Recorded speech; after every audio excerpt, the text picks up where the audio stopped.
오늘 하나님의 말씀은 시편 112편 1절에서 10절입니다.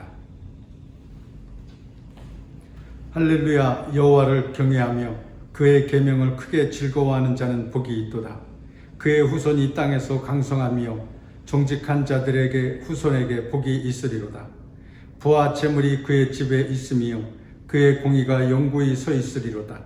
정직한 자들에게는 흑암 중에 빛이 일어나나니 그는 자비롭고 긍휼이 많으며 의로운 이로다. 은혜를 베풀며 꾸어주는 자는 잘되나니 그 일을 정의로 행하니로다. 그는 영원히 흔들리지 아니하며 의인은 영원히 기억되리로다. 그는 흉한 소문을 두려워하지 아니하며 여호와를 의뢰하고 그의 마음을 굳게 정하였도다. 그의 마음이 견고하여 두려워하지 아니할 것이라. 그의 대적들이 받는 보응을 마침내 보리로다. 그가 재물을 흩어 빈궁한 자들에게 주었으니 그의 의가 영구히 있고 그의 뿔이 영광 중에 들리리로다. 악인은 이를 보고 한탄하여 이를 갈면서 소멸되리니 악인들의 욕망은 사라지리로다. 아멘. 오늘은 시편 112편에 있는 말씀을 중심으로 복이 있으리로다 하는 제목으로 말씀의 은혜를 함께 나누려고 합니다. 오늘 본문 시편 112편은 참으로 아름다운 시입니다. 이 말씀은 우리 신앙생활의 불변의 원칙을 가르쳐 주고 있습니다. 소리 내어서 읽으면 한 절에 두 행씩 딱딱 맞춰서 돌아가고 있습니다. 하나님께서 귀한 말씀을 우리에게 허락해 주셔서 그 말씀의 은혜를 누리며 살아갈 수 있게 해 주십니다. 오늘 있는 말씀에 따라서 우리가 생활에 나아갈 때 분명히 우리의 삶에 복이 있게 될 줄로 믿습니다. 그러면 오늘 본문에서 나타난 여호와를 경외하는 자의 근본적인 성품이 무엇일까요? 이 말씀의 원칙에 따라 살아갈 때 우리들은 복이 있는 자가 될 것입니다.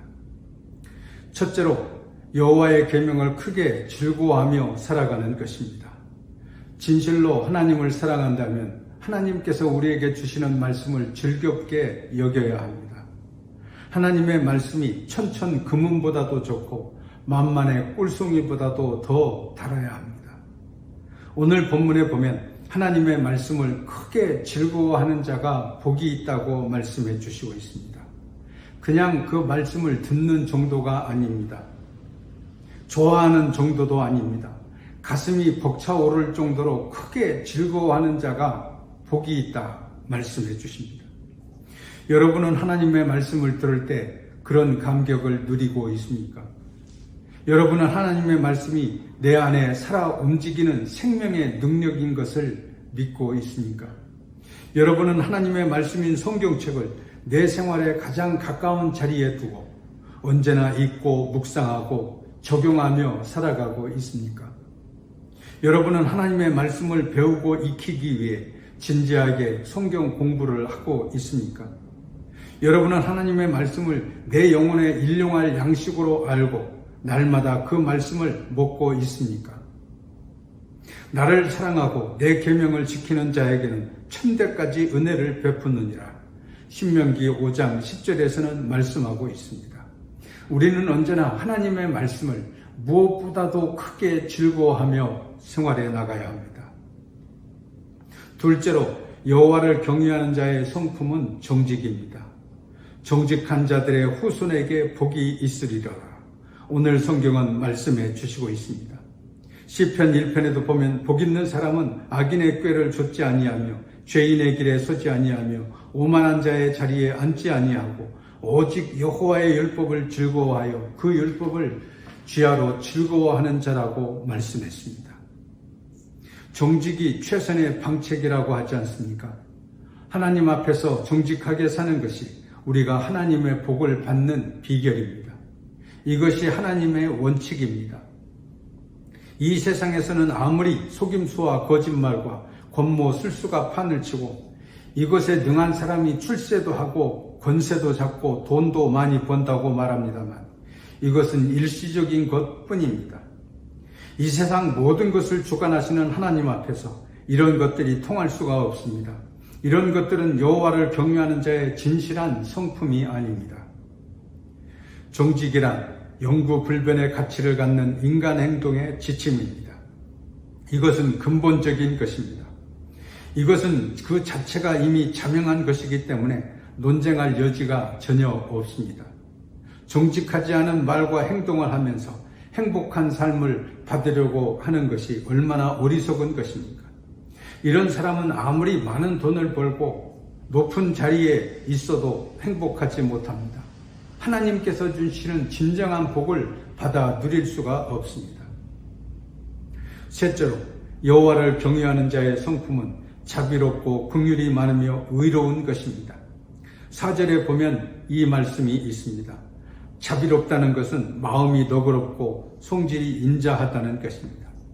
긍휼이라고 하는 것은 남을 사랑하고 불쌍히 여기는 마음을 뜻합니다.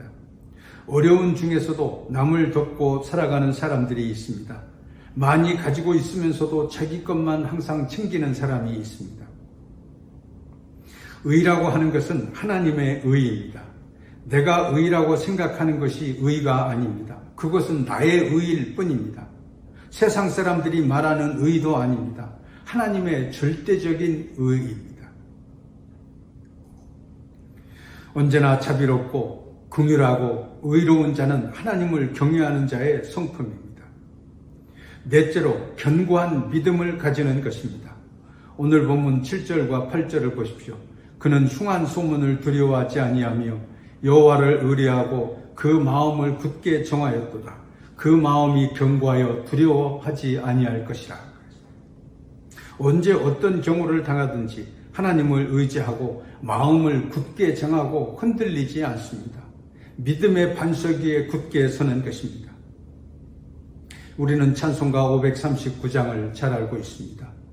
이 몸의 소망 무행가 우리 주 예수뿐일세. 우리 주 예수밖에는 믿으리 아주 없도다. 굳건한 반석이시니 그 위에 내가 서리라. 그 위에 내가 서리라. 예수님의 말씀의 반석, 하나님의 말씀의 반석 위에 굳게 선 견고한 믿음을 가져야 합니다. 이 믿음을 가질 때 우리들은 흔들리지 않는 한결같은 믿음을 가지고 하나님 아버지께 나아갈 수 있을 것입니다. 다섯째는 구제입니다. 9절에 보면 저가 재물을 흩어 빈궁한 자들에게 주었으니 그의 의가 영원히 있고 그의 뿔이 영화로이 들리리로다 했습니다. 이런 5가지 성품은 여호와를 경외하는 자의 성품입니다. 우리는 기본적으로 믿는 자로서 이런 하나님의 성품을 본받는 자가 되어야 합니다. 우리가 이런 성품을 가지고 살아갈 때 하나님께서 주시는 복을 누리게 되는 줄로 믿습니다. 우리는 그러면 어떤 복을 누릴 수 있을까요? 오늘 본문에 보면 첫째로 후손이 복을 받게 됩니다. 그의 후손이 땅에서 강성하며 정직한 자의 후대가 복이 있으리로다 말씀했습니다. 여러분의 자손들이 대대로 땅에서 강성하고 하나님이 주시는 복을 받기를 원하십니까? 그렇다면 진실로 여호와를 경외하는 믿음을 가져야 합니다. 우리의 가정이 잘 되려면 자손이 잘 되어야 합니다. 자손이 잘못되면 아무리 많은 재산을 가지고 있어도 소용이 없습니다. 부자 3대 못 간다는 말이 있습니다. 이것은 부자들이 자손에게 믿음을 물려주지 않고 재산을 물려주려고 하기 때문입니다. 여호와를 경외하는 성품을 물려주는 것이 자손이 복을 받는 비결이 되는 줄로 믿습니다. 여러분은 자손들에게 어떤 유산을 남겨주려고 하십니까? 집을 남겨주려고 하십니까? 돈을 남겨주려고 하십니까? 얼마 전 미국의 한인교회에서 목회하고 계신 목사님이 자식들과 상의하고 남은 전 재산을 학교에 바쳤습니다. 신학교에 바쳤습니다. 장학금으로 바친 것이었습니다. 하나님께서는 이 목사님의 자손들에게 그 이상의 복을 내려주시리라고 믿습니다. 왜냐하면 돈을 남기지 않고 집을 남겨주지 않고 말씀을 남겨주고 믿음을 남겨주었기 때문입니다. 둘째로 부요와 재물의 복도 받게 됩니다. 부요와 재물이 그 집에 있으며 그의 의가 영원히 있으리로다 말씀하고 있습니다. 여기에서 부요는 눈에 보이지 않는 영적인 복이요, 재물은 눈에 보이는 물질의 복입니다. 고린도후서 6장 10절에 보면 가난한 자 같으나 많은 사람을 부요하게 하고 아무것도 없는 자 같으나 모든 것을 가진 자로다 하는 말씀이 있습니다. 부요와 재물의 복은 바로 눈에 보이는 복과 눈에 보이지 않는 복을 말합니다. 영적인 복과 물질적인 복을 함께 누리며 살아가게 된다는 말씀입니다. 셋째로 영원히 기억되는 복을 받게 됩니다. 3절에 보면 그의 의가 영원히 있으리로다 했습니다. 6절에도 보면 저가 영원히 흔들리지 아니하며 의인은 영원히 기억되리로다 그랬습니다. 9절에 보면 그의 의가 영원히 있고 그의 뿔이 영광 중에 들리리로다 그랬습니다. 하나님께서는 우리에게 이런 신령한 하늘의 복을 허락해 주십니다. 마지막 경계로 하나님께서 우리에게 주시는 말씀이 있습니다. 10절입니다. 악인은 이를 보고 한탄하며 이를 갈면서 소멸되리니 악인들의 욕망은 사라지리로다 그랬습니다.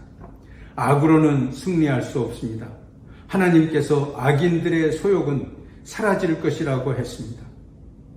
그런데 자꾸 악한 생각들이 우리의 마음속에 자리 잡고 있습니다. 자기가 멸망에 빠질 것을 뻔히 알면서도 자기의 자존심을 내세우면서 언제나 소욕에 빠집니다. 참으로 어리석은 일이 아닐 수 없습니다. 우리가 여호와를 경외하는 견고한 믿음을 가지고 살아갈 때 우리들은 하늘의 신령한 복을 받아 누리는 삶을 살아갈 수 있게 됩니다. 오늘도 하나님께서 우리에게 주신 말씀에 따라 하나님의 신령한 복을 받는 여러분 다 되시기를 주의 이름으로 축원합니다. 기도하겠습니다. 하나님 아버지, 대저 모든 하나님의 말씀은 능치 못하심이 없사오니 말씀으로 구원에 이르는 지혜를 얻게 하여 주시옵소서. 말씀으로 성령으로 거듭나게 하여 주시옵소서. 말씀으로 온유하고 겸손하게 하시고 위로받게 하시고 하나님의 말씀 가운데 용기를 얻게 하여 주시옵소서. 언제나 하나님의 거룩한 말씀에 절대 순종하여 복이 있으리로다 하늘의 음성을 듣게 하여 주시옵소서. 우리의 자녀들을 믿음과 말씀으로 키우게 하시고 말씀의 떡을 먹고 자라날 수 있게 하여 주시옵소서. 그래서 우리의 가정이 진정으로 복된 가정이 되게 하여 주옵소서. 예수 그리스도의 이름으로 기도하옵나이다. 아멘.